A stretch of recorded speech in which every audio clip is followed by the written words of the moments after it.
August 17th, 1943, Second Lieutenant Robert Rosenthal climbed into the cockpit of a B-17F Flying Fortress at Thorpe Abbotts airfield in eastern England.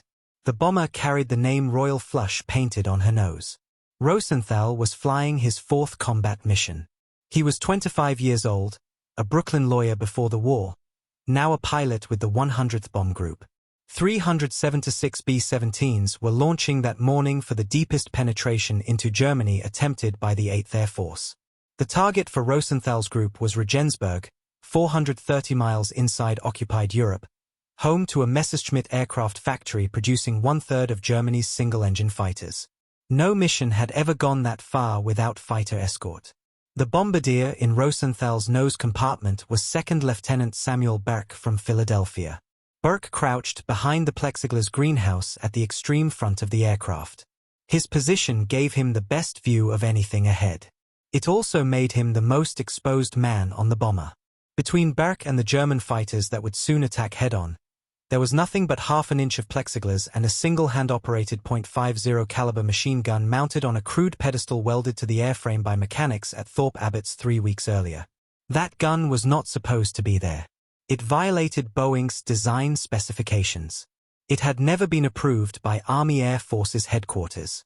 The mounting bracket had been fabricated in the base machine shop using scrap steel and whatever materials the mechanics could find. The installation was one of dozens of unauthorized field modifications that ground crews across England had been making to B-17Fs since November of 1942. If you're enjoying this deep dive into the story, hit the subscribe button and let us know in the comments from where in the world you are watching from today. The modifications existed because American bomber crews were dying. By mid-1943, the 8th Air Force had identified a pattern. More than half the B-17s shot down by German fighters had been hit from the front. Head-on attacks. Luftwaffe pilots had discovered that the Flying Fortress, despite its name and its reputation for heavy defensive armament, was nearly defenseless against fighters attacking from 12 o'clock high. The B-17F carried 10.50 caliber Browning machine guns. 2 in the top turret behind the cockpit. 2 in the ball turret hanging beneath the fuselage. 2 in the tail. 2 waist guns firing from windows on each side of the fuselage. 1 in the radio compartment. 1 small .30 caliber gun in the nose operated by the bombardier. Against attacks from the sides, above, or behind, this armament provided overlapping fields of fire. Every approach was covered. German fighters attacking from those directions faced concentrated defensive fire from multiple bombers flying in tight formation. But from straight ahead, the B-17F had almost nothing. The bombardier's single .30 caliber weapon was inadequate. The caliber was too small. The mounting was too flexible. The gun could not be aimed effectively while the bomber was flying straight and level at 25,000 feet through German airspace. Luftwaffe fighter pilots understood this weakness by late 1942. Hauptmann Egon Meyer and Oberleutnant George Peter Eder of Jagdgeschwader II had developed standardized head-on attack tactics. Approach from directly ahead at the bomber's altitude, close to 300 yards. Fire a concentrated burst from all guns. Break away at the last second, diving beneath the formation or rolling away to either side. The tactic worked. On November 23, 1942, Meyer and Eder led the first large-scale head-on attack against American bombers.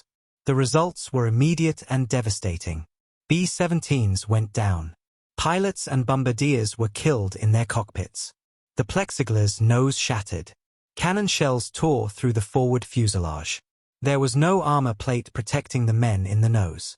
Nothing stopped the German 20mm and 30mm rounds.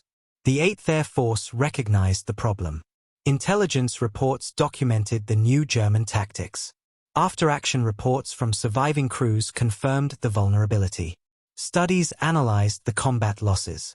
Every analysis reached the same conclusion. The B-17F needed better forward-firing defensive armament immediately. Boeing was already working on a solution. Engineers in Seattle were designing a powered chin turret that would mount beneath the bomber's nose.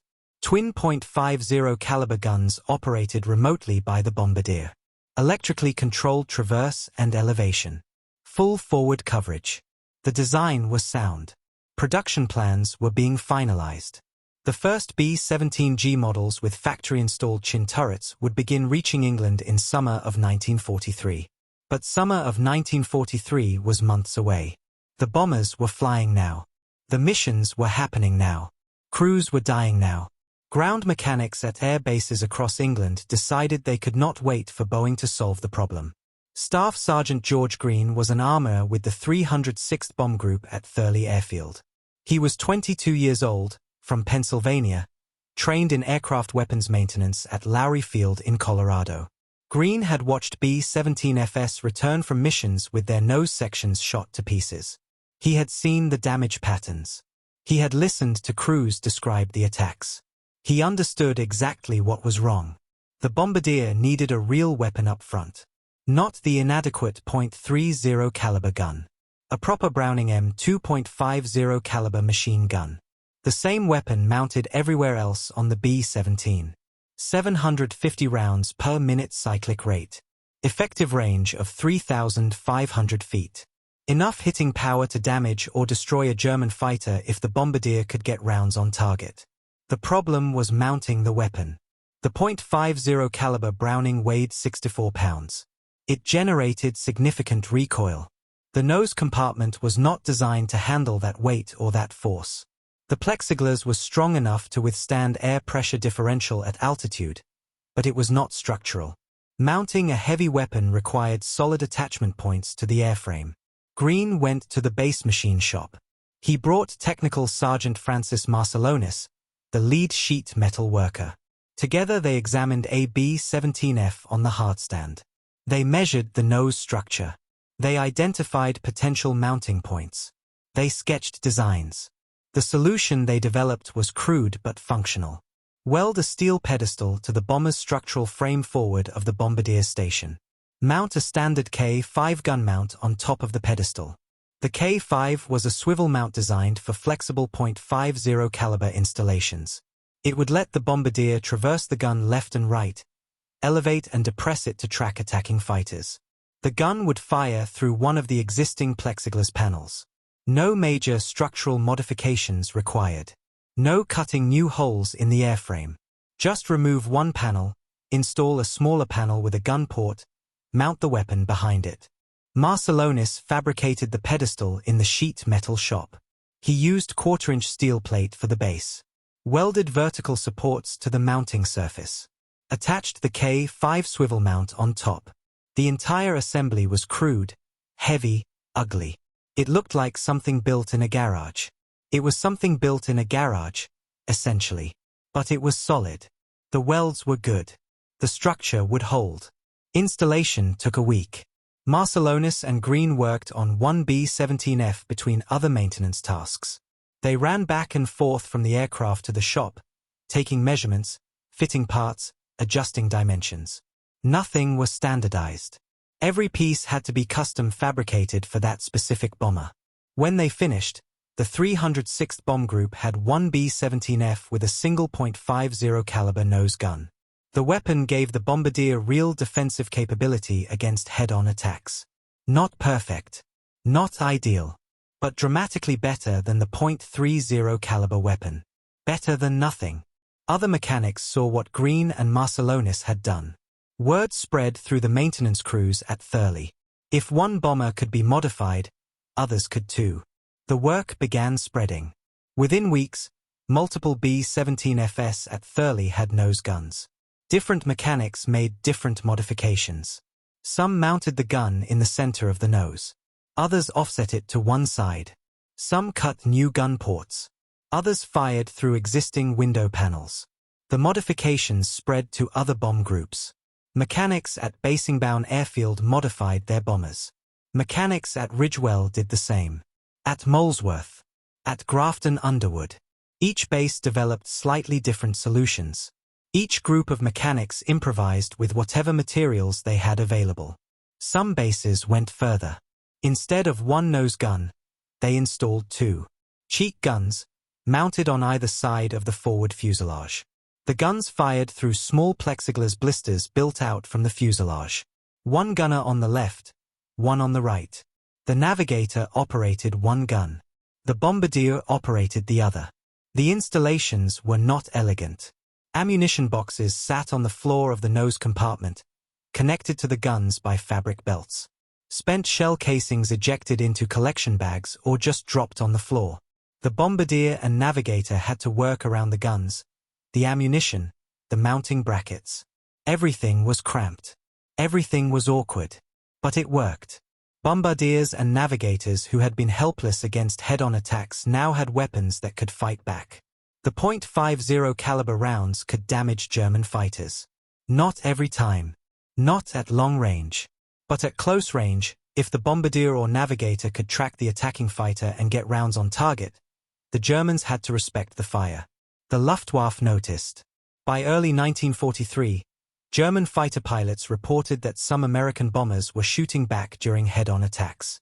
Intelligence officers documented the modifications. Tactical briefings warned pilots that the Flying Fortresses now had defensive armament in the nose. The attacks continued, but they became more dangerous for the Germans. Still, the field modifications had limitations. The hand-operated guns were difficult to aim. The B-17 was flying at 200 miles per hour. The German fighter was approaching at 300 miles per hour or more. Combined closing speed was over 500 miles per hour. The bombardier had seconds to spot the fighter, swing the gun to track it, lead the target properly, and fire. Most of the time, he missed. But missing was better than not shooting at all.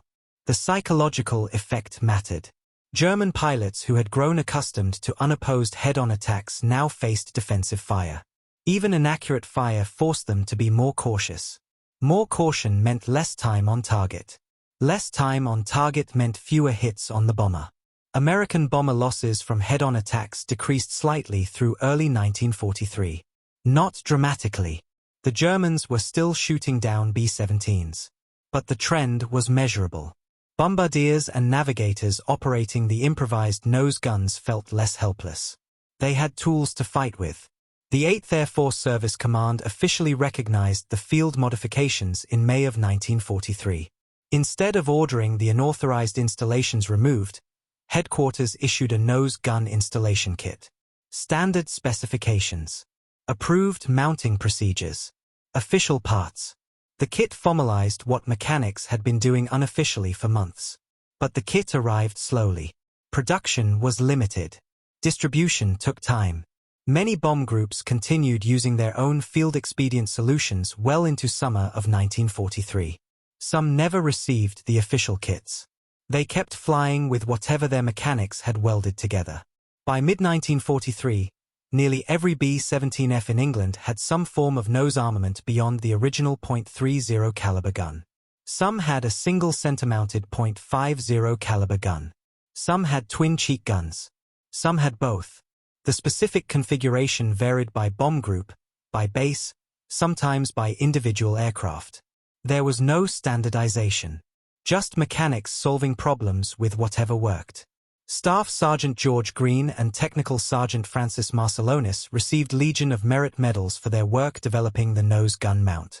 The citation recognized their contribution to improving bomber defensive capabilities. Neither man sought recognition. They had built what their crews needed. The medal ceremony happened later, after Green had been shot down over Germany and was sitting in a prisoner of war camp. The official solution from Boeing arrived in August of 1943. The B-17G. Factory-installed Bendix chin turret. Twin .50 caliber guns mounted in a powered turret beneath the nose. Remote control operated by the bombardier. Electrical traverse and elevation. Computed gun sight. Professional engineering. Everything the field modifications were not.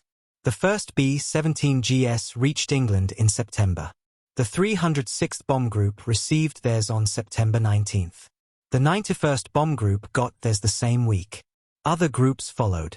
By October, the B-17G was replacing the B-17F across the 8th Air Force. The chin turret ended the era of field-modified nose guns. The improvised mounts were removed. The crude pedestals were cut away. The cheek gun blisters came off. The bombers went back to factory specifications. Professional. Standardized. Engineered. But for 9 months, from November of 1942 through August of 1943, American bomber crews had relied on unauthorized modifications built by mechanics who refused to wait for official solutions. Those modifications were not perfect. They were not elegant. They violated regulations and design specifications. They also saved lives.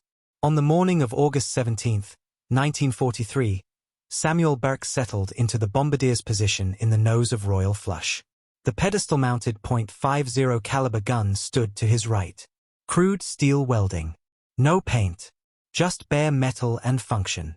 The gun had been installed 3 weeks earlier by mechanics at Thorpe Abbotts. Burk had fired it once during a training flight. 20 rounds into empty sky. The recoil had been manageable. The mounting had held. He would need it today. The mission briefing had been clear. Regensburg was deep inside Germany, beyond the range of escort fighters. The P-47 Thunderbolts would accompany the bombers as far as the German border, then turn back. From that point forward, the B-17s would be on their own. Intelligence estimated heavy fighter opposition. Luftwaffe units from across Western Europe were being concentrated to defend German industrial targets. The 100th Bomb Group launched at 09:45 hours. 21 B-17Fs. They formed up over England with other groups from the 4th Bombardment Wing. The formation climbed to 23,000 feet and headed east across the North Sea. The P-47s met them over the Dutch coast. The fighters flew protective circles around the bomber formation. Their presence kept German fighters at bay for the first hour of the mission.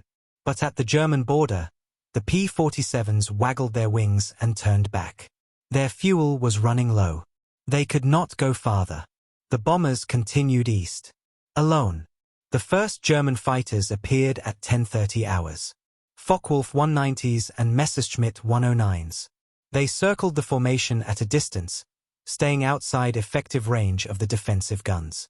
Waiting. More fighters arrived. Within 15 minutes, over 100 German aircraft surrounded the bomber formation. Then they attacked. The Focke-Wulf 190s came from ahead.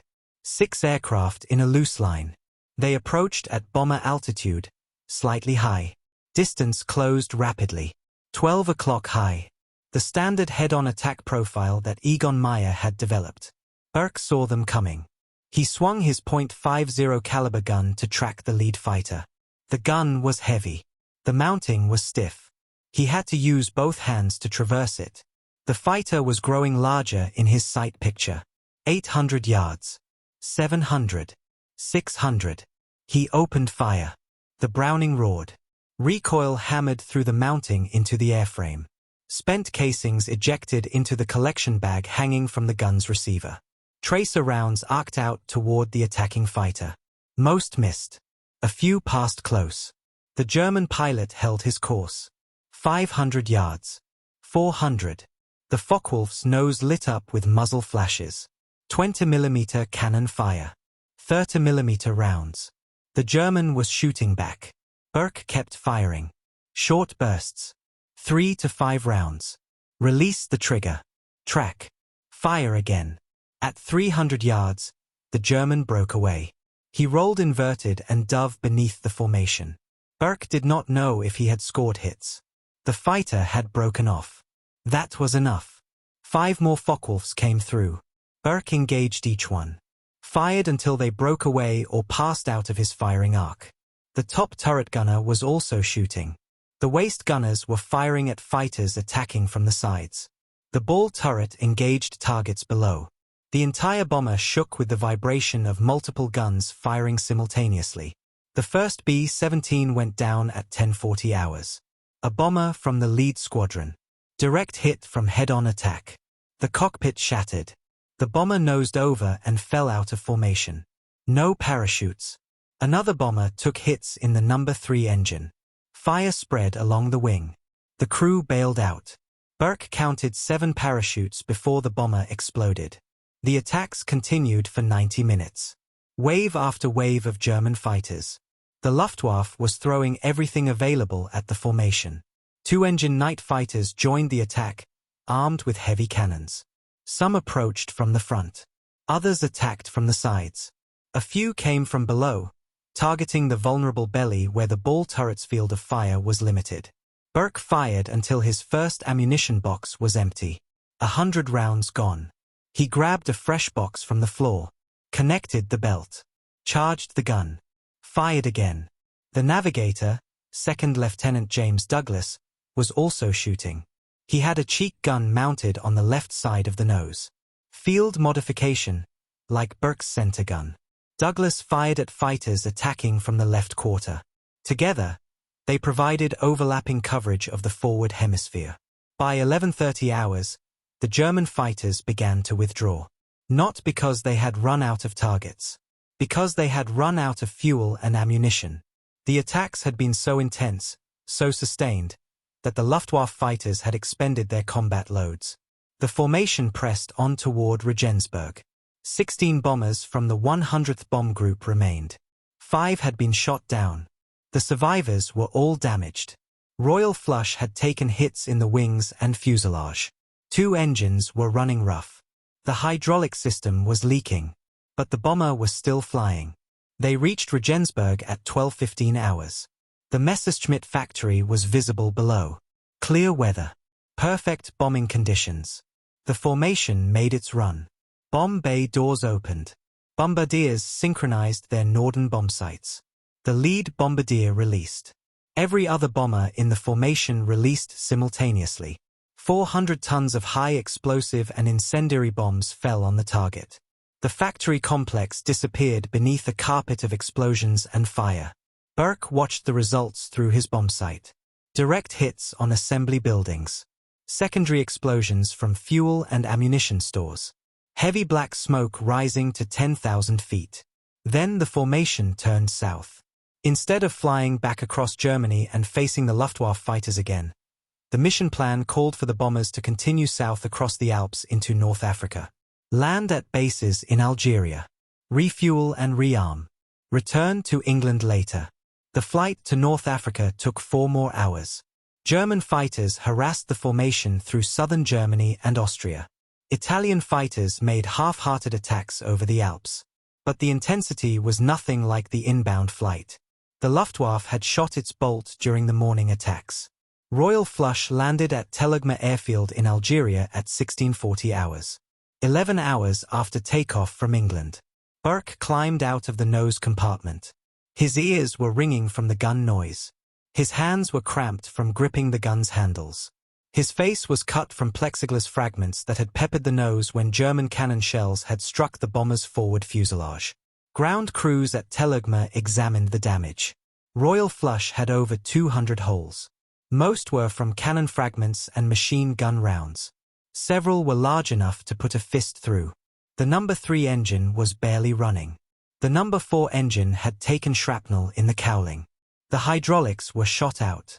The crew chief counted the holes and shook his head.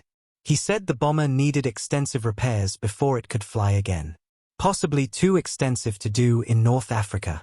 The bomber might have to be scrapped. Robert Rosenthal and his crew stayed in Algeria for 5 days. They flew back to England on August 22nd in a different bomber.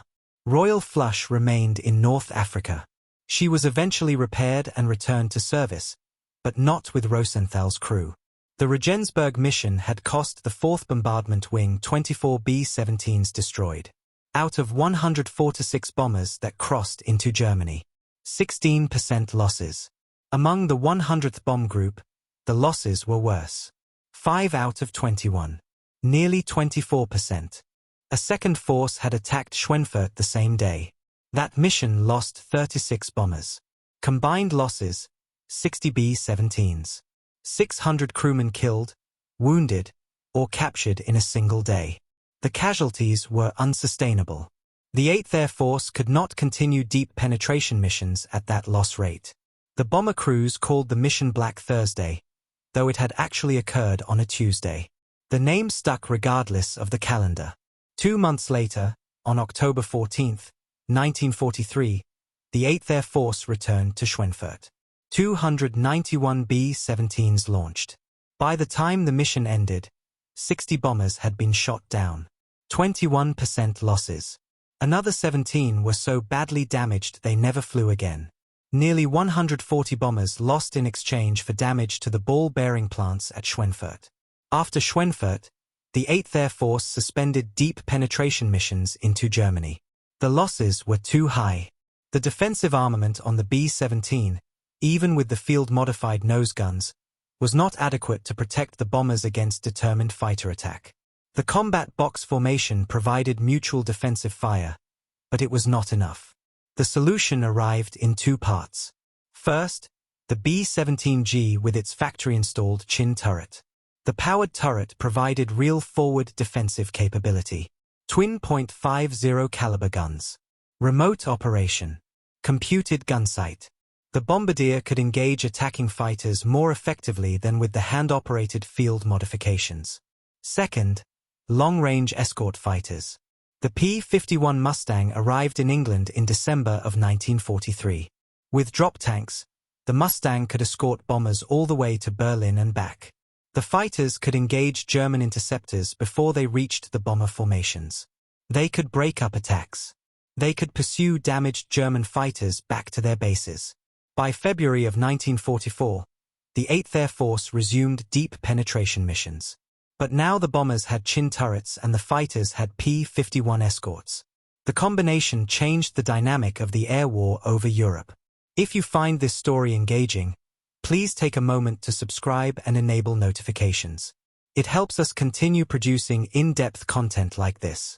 The field-modified nose guns had been a stopgap measure. Temporary solution to an urgent problem. They were never ideal. The mounting was crude. The aiming was difficult. The effectiveness was limited. But they represented something important about how wars are actually fought. Official channels move slowly. Boeing had been designing the chin turret since early 1943. The engineering was proper. The testing was thorough. The production was professional. But the first B-17GS with chin turrets did not reach England until September. 9 months after the head-on attack problem had been identified. The ground crews at Thurley and Basingbourn and Molesworth did not have 9 months. They had bombers flying combat missions next week. They had crews getting killed today. They could not wait for Boeing to finish engineering studies and production planning. So they built what they could with what they had. Scrap steel. Welding torches. Machine shop tools. They violated design specifications. They ignored procurement procedures. They installed unauthorized modifications on aircraft worth $250,000 each. And they did it because the alternative was watching their crews die. This pattern repeated throughout the war. Official solutions eventually arrived. The YB-40 heavily armed escort bomber. The B-17G chin turret. The Cheyenne tail turret with improved fields of fire. The staggered waist gun positions that gave gunners more room to work. Each of these was a professional engineering solution to a problem that ground crews had already been addressing with field modifications. The mechanics who built the field modifications rarely received recognition. George Green got a Legion of Merit, but only after he was already in a POW camp. Francis Marcellonis got the same medal.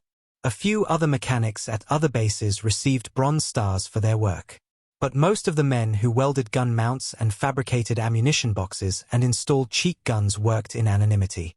Their names did not appear in after-action reports. They were not mentioned in mission briefings. When historians later wrote about the air war over Europe, the focus was on the bomber crews who flew the missions and the escort pilots who protected them. The mechanics who made the bombers more survivable were footnotes. But the bombardiers and navigators who flew with those improvised nose guns knew who had built them. They knew which crew chief had fabricated the mounting. They knew which sheet metal worker had welded the pedestal. They knew which armor had installed the ammunition feed system. Those mechanics were the reason the bombardier had something to shoot with when the Focke-Wulfs came head-on at 300 miles per hour. Those mechanics were the reason some German pilots broke off their attacks instead of pressing them home. Those mechanics saved lives. The nose gun modifications were not the invention of a single genius mechanic. They were the work of dozens of mechanics at dozens of bases, each solving the same problem independently. Some solutions were better than others. Some were more refined. Some were cruder. But they all served the same purpose. George Green at Thurley built a center-mounted gun. Other mechanics at other bases built cheek guns. Some bases had both. The specific configuration mattered less than the fact that bombardiers finally had weapons that could engage head-on attacks. The collective effort spread through informal networks. A mechanic at one base would see what mechanics at another base had done. He would take the idea back to his own unit. He would modify it, improve it, adapt it to whatever materials he had available. The knowledge propagated faster than any official technical order could have distributed it. By the time the 8th Air Force Service Command issued the official nose gun installation kit in May of 1943, most bomb groups had already installed their own versions. The official kit provided standardization. It gave mechanics approved specifications to work from. But the unofficial modifications had already proven the concept worked. The transition from field modifications to factory-installed chin turrets happened gradually. The first B-17GS arrived in September of 1943. But the 8th Air Force still had hundreds of B-17Fs in service. Those older bombers continued flying combat missions with their field-modified nose guns through the end of 1943. Some B-17Fs flew into 1944. They were gradually replaced by B-17GS, but the replacement took months. During that transition period, bomber formations included a mix of aircraft. Some had chin turrets. Some had field-modified guns.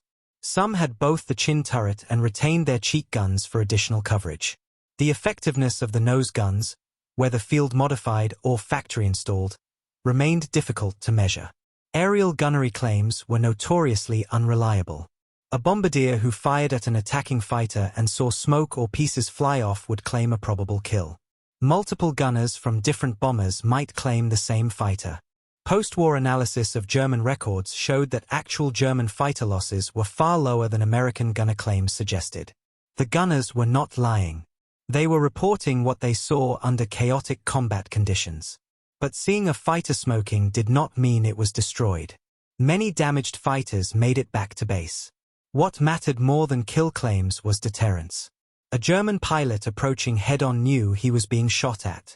Even if the defensive fire was inaccurate, it forced him to be more cautious. It reduced his time on target. It made him break away sooner. The psychological effect was as important as the physical effect. The Luftwaffe adapted to the increased nose armament by modifying their attack tactics. Instead of straight head-on approaches, German pilots began attacking from slight angles. 12 o'clock high and slightly left. Or 12 o'clock high and slightly right. This gave them a better angle to hit the cockpit and pilots while reducing their exposure to nose gun fire. Some German units developed new weapons specifically to attack bombers from beyond defensive gun range. Air-to-air rockets. Heavy cannons. Standoff weapons that could engage the formations without closing to within effective .50 caliber range. These weapons had mixed success. The rockets were inaccurate. The heavy cannons made the fighters sluggish and vulnerable to American escort fighters. The fundamental dynamic changed in early 1944 when the P-51 Mustangs arrived in force. German fighters could no longer focus exclusively on attacking bombers. They had to fight through the American escorts first. That fighting depleted their ammunition and fuel before they even reached the bomber formations. By mid-1944, Luftwaffe fighter losses were unsustainable. Experienced pilots were being killed faster than replacements could be trained. Fuel shortages limited training hours for new pilots. The quality of German fighter opposition declined steadily through the second half of 1944. The nose guns, both field-modified and factory-installed, had been most important during the period from November 1942 through March 1944. That 16-month period saw the heaviest German fighter opposition against unescorted or lightly escorted American bomber formations. The nose guns provided the only defensive capability against head-on attacks during that critical period. After March 1944, escort fighters provided the primary defense. The bombers' defensive guns became secondary. By late 1944, some bomb groups were removing waist guns and ball turrets to reduce weight and increase speed. Flak had become more dangerous than fighters. The extra speed helped reduce exposure to anti-aircraft fire. But in late 1942 and through 1943, the field-modified nose guns mattered. They were the difference between having some defensive capability and having none. They gave bombardiers a fighting chance. The mechanics who built those modifications worked without official approval because official approval would have taken too long. They worked with scrap materials because proper parts were not available.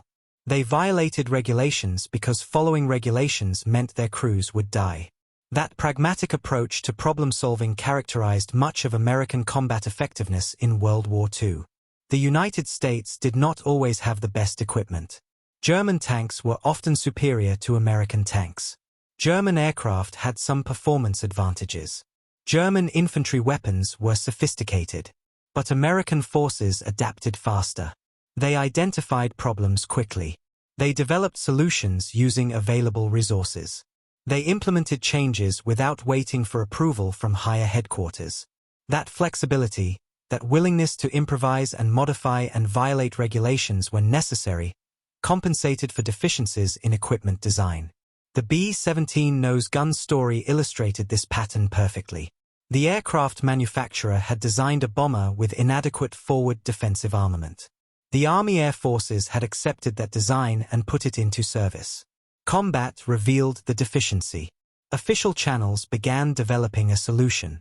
But that solution would take months to engineer and produce. The mechanics did not wait. They built their own solution. It was not perfect. It was not pretty. But it worked well enough. The morning of February 3, 1945, Lieutenant Colonel Robert Rosenthal stood on the flight line at Thorpe Abbotts watching B-17s taxi for takeoff. Rosenthal was now the group commander of the 100th Bomb Group. He had survived 52 combat missions. More than any other pilot in the group. He had been shot down twice. Spent time in occupied France with the resistance. Escaped back to England. Returned to flying combat. Today's mission was Berlin. The target was the German government district. 600 B-17s would bomb the city center. Rosenthal was leading the mission from the left seat of a B-17G named Spotted Ape. Not the most dignified aircraft name. But the crew had painted it on the nose and Rosenthal was not about to change it.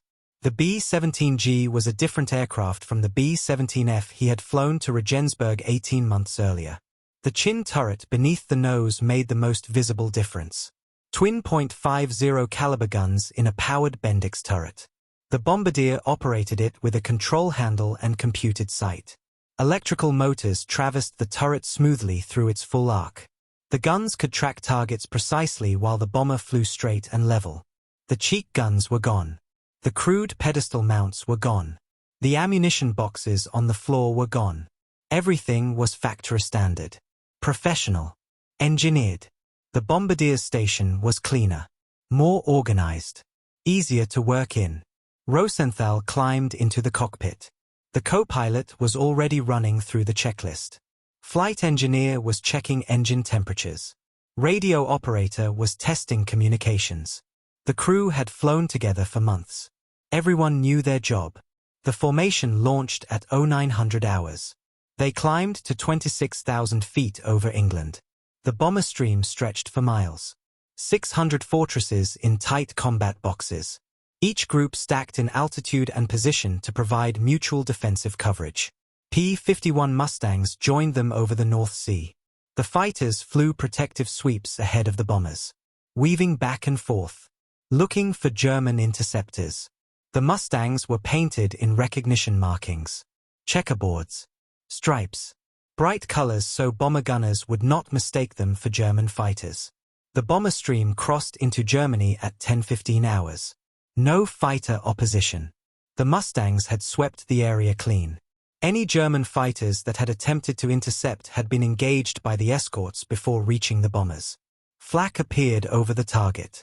Black bursts at bomber altitude.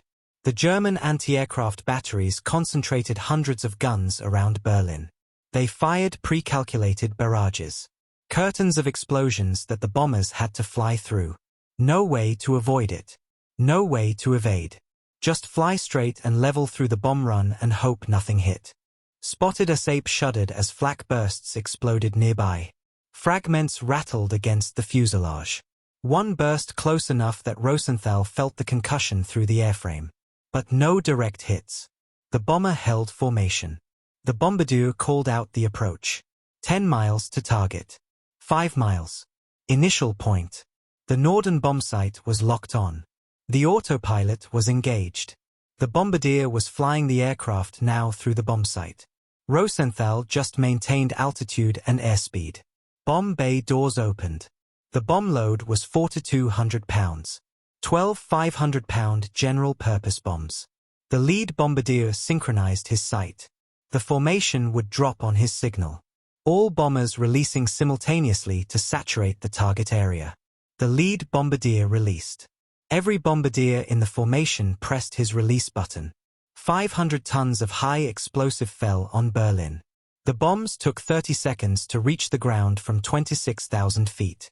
Rosenthal watched the explosions ripple across the city center. Entire blocks disappeared beneath the blast pattern. The formation turned west. Away from Berlin. Away from the flak. The Mustangs reformed around the bombers. The return flight took 3 hours. No German fighter opposition. A few flak bursts over the French border. Nothing serious. Spotted as ape landed at Thorpe Abbotts at 15:30 hours. Rosenthal climbed out and walked around the bomber. Flak damage to the wings and tail. A few holes in the fuselage. Minor damage. The ground crew would have it repaired by tomorrow.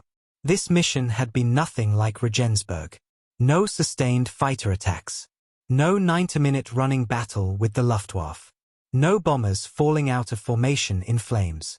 The 100th Bomb Group had launched 24 B-17s. All 24 returned. 0 losses. The difference was not just the chin turrets on the B-17GS. The difference was the P-51 escorts. The Luftwaffe no longer had the strength to challenge formations protected by long-range fighters. German fighter units were being bled dry. Fuel shortages grounded squadrons. Experienced pilots were dead or captured.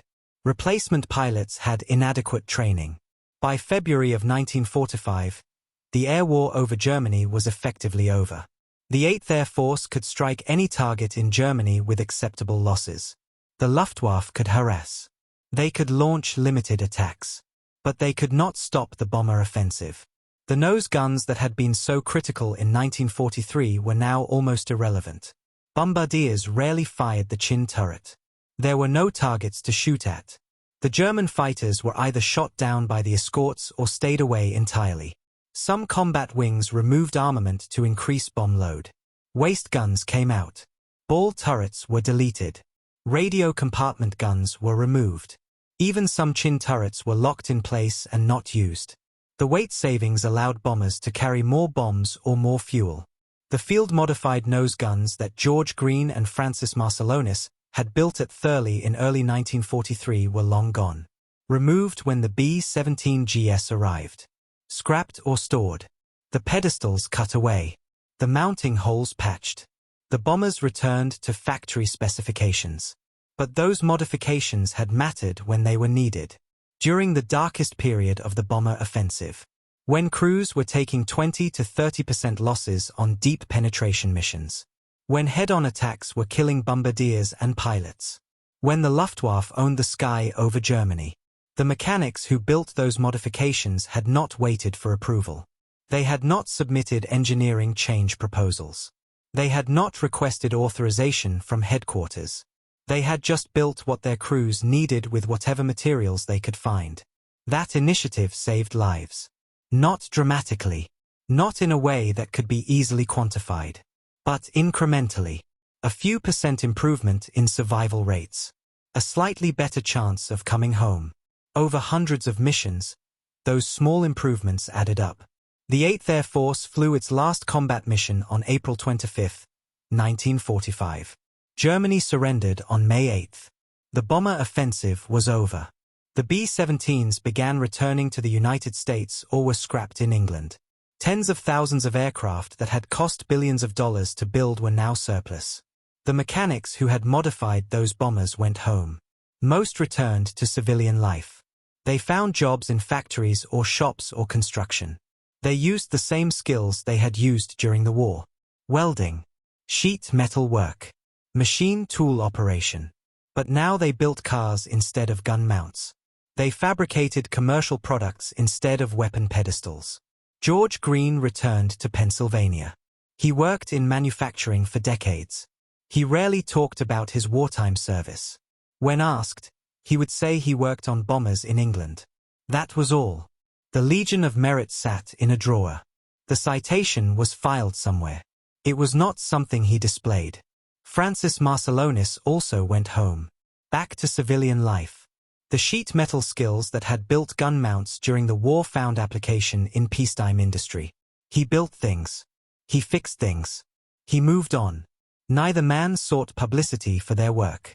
Neither tried to claim credit for developing the nose gun modification. It had been a collaborative effort. Multiple mechanics at multiple bases all working on the same problem. Green and Marcellonis had been recognized officially because someone at Thurley had written them up for medals. But dozens of other mechanics at other bases had done similar work without recognition. That anonymity was typical of support personnel in every war. The bomber crews who flew the missions got recognition. The fighter pilots who escorted them became aces. The mechanics who kept the aircraft flying and modified them to be more effective worked in obscurity. The B-17 itself became legendary. The Flying Fortress, symbol of American air power. The most famous bomber of World War II. Museums preserved examples. Historians wrote books about its combat record. Movies featured it in dramatic combat scenes. But the field modifications that had been so important during 1943 were largely forgotten. The official history focused on the factory-produced variants. The B-17E, the B-17F, the B-17G with its chin turret. The unauthorized nose guns that mechanics had built in machine shops across England were footnotes at best. Post-war studies of the bomber offensive analyzed losses and effectiveness. They examined the impact of escort fighters. They studied the development of the B-17G.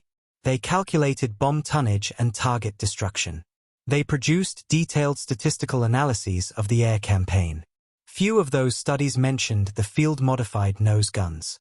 The modifications existed in a gap between aircraft variants. Not official enough to be part of the B-17F specification. Not significant enough to warrant separate documentation. Just something mechanics did to solve a problem until the official solution arrived. Yet for the crews who flew with those modifications, they were anything but insignificant. Lieutenant Samuel Burk, the bombardier who had flown to Regensburg with Robert Rosenthal, survived the war. He completed his tour of duty. He returned to Philadelphia. He worked as an accountant. Decades later, an aviation historian interviewed him about the Regensburg mission. Burk remembered the pedestal-mounted .50 caliber gun in the nose of Royal Flush. He remembered firing it at attacking Focke-Wulfs. He remembered the crude welding and the awkward aiming. He remembered being grateful that he had something to shoot with. The historian asked if Burk thought the gun had made a difference. Burk considered the question. He said he did not know if he had actually hit any German fighters. The combat had been too chaotic. The closing speeds were too high. He probably missed more than he hit. But having the gun mattered psychologically. It gave him something to do during the attacks. Instead of just watching fighters come at him, he could fight back. That feeling of agency, of being able to respond rather than just endure, was important for morale. Burk also believed that some German pilots broke off their attacks earlier when they saw defensive fire coming from the nose. Maybe the fire was not accurate enough to hit them, but it was accurate enough to make them think twice about pressing the attack. That hesitation, that moment of uncertainty, might have been the difference between a successful attack and a failed one. The historian asked about the later B-17G chin turret. Burk said it was obviously superior to the field modification. Powered traverse, better aiming, more reliable, but it arrived months after it was needed. The field modifications filled the gap. That temporal factor was crucial. The bomber offensive could not pause for 9 months while Boeing engineered the proper solution. Missions were being flown every week.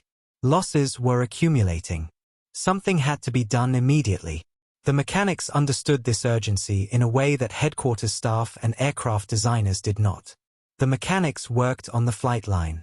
They saw the damage when bombers returned from missions. They watched crews climb out of shot-up aircraft. They listened to the stories. They understood viscerally what was at stake.